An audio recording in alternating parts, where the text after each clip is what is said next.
দুটি বেগুন ভর্তা রেসিপি শেয়ার করব। আজকে কক্সবাজার ফুড স্টাইলে পুরা বেগুন ভর্তা বানিয়ে দেখাবো। আপনারা সম্পূর্ণ ভিডিও দেখতে থাকুন এবং আমার পাশে থাকুন। দুইটা বেগুন নিয়েছি, এরকম আমি মাঝখানে কেটে নিব। তিনটা আমি এরকম করে দাগ দিয়ে দিচ্ছি। এটাও আমি কেটে নিব দুভাবে। এটাও আমি কেটে নিয়েছি। সরিষার তেল মেখে নিয়েছি, চুলার মধ্যে একটা তেল দিয়েছি, এই কাজ উপাস করে পুড়িয়ে নিচ্ছি। বেগুনটা আমি এই কাজ উপাস করে সম্পূর্ণ বেগুন পুড়িয়ে নিয়েছি। এবার একটা যে বেগুন আছে ওইটাও আমি পুড়িয়ে দিব।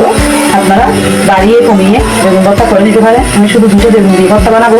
এই বেগুনটাও পুরো হয়ে গেছে, এবার ফুটিয়ে নিব। চুলায় একটা পাত্র দিয়েছি, সরিষার তেল দিয়ে দিচ্ছি, কাঁচামরিচ দিব, কিছু রসুন, শুকনো মরিচ দিও, কাঁচামরিচ শুকনো মরিচ দিতে দিয়েও আপনারা করে নিতে পারবেন। জালটা আপনাদের পছন্দ মতো দিবেন। সাতটা কাঁচামরিচ দিয়েছি, 5টা রসুনের পিস দিয়েছি, মরিচ রসুন আমি ভেজে নিয়েছি। এবার উঠিয়ে নিব। এবার বেগুনটা ঠান্ডা করে নিয়েছি, খোসাগুলো আমি উঠিয়ে নিব। বেগুনের খোসাগুলো আমি উঠিয়ে নিয়েছি। যে বোটা আছে এটা কেটে দিচ্ছি। কেটে নিলাম। বেগুনে পোকা আছে কিনা দেখতে হবে, পোকা নাই, বেগুনে পোকা থাকে। এবার একটা কাঁটা চামচের সাহায্যে ম্যাশ করে নিব। আমি ম্যাশ করে নিয়েছি। মরিচ আর রসুন ভেজে রেখেছিলাম, মিক্স করে নিব। মরিচের মধ্যে অল্প করে পরিমাণ মতো লবণ দিয়ে দিলাম, মেখে নিব। মরিচগুলো আমি মেখে নিয়েছি। পেঁয়াজ কুচিগুলো দিয়ে দিচ্ছি, ধনে পাতা কুচি মিক্স করে নিব। মিক্সার হয়ে গেলে 1 টেবিল চামচ সরিষার তেল দিয়ে দিচ্ছি। আমি কাঁচা ভর্তা বানাবো, আপনারা সরিষার তেল দিয়ে ভেজেও বানিয়ে দিতে পারেন। কাঁচা ভর্তা একরকম টেস্ট হয়, আবার তেলে ভেজে বানালে আরেক রকম হয়। এটাই মজা লাগে আমার কাছে। সম্পূর্ণ মেখে নিচ্ছি, মাখানো হয়ে গিয়েছে। এবার একটা প্লেটে আমি নিয়ে নিব। তৈরি হয়ে গেল। এবং শীতকালে বেগুন পাওয়া যায়, আপনারা খুব সহজে আমার মতো করে বানিয়ে দিতে পারবেন। বেগুন শুটকি আর বেগুন দিয়ে খুব সহজে ভর্তাটা বানিয়ে দিতে পারবেন। আমার এই ভিডিও যদি আপনাদের ভালো লাগে, লাইক দিবেন, শেয়ার করবেন এবং আমাকে ফলো করবেন। আর ইউটিউব থেকে দেখলে সাবস্ক্রাইব করবেন। কতটা লোভনীয় হয়েছে, খেতেও অনেক মজা হয়েছে। এবার যাব মূল রেসিপিতে। বেগুন আর লোকটা শুটকি দিয়ে ভর্তা বানাবো। লোকটা শুটকিগুলো আমি এরকম সাইজ করে কেটে নিয়েছি।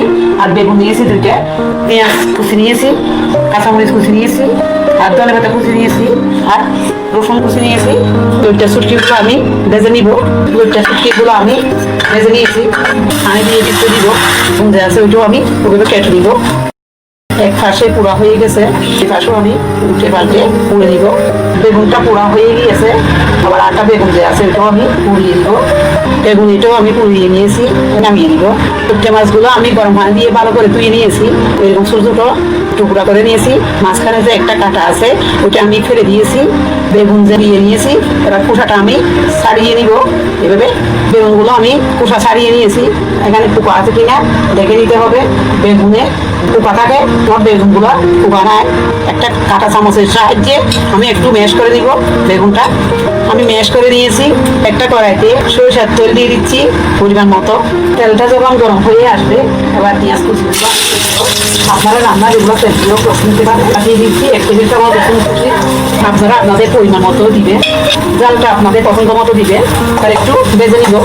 পেঁয়াজ রসুন কাঁচামরিচ আমি একটু ভেজে নিয়েছি, যেন কাঁচা গন্ধটা চলে যায়।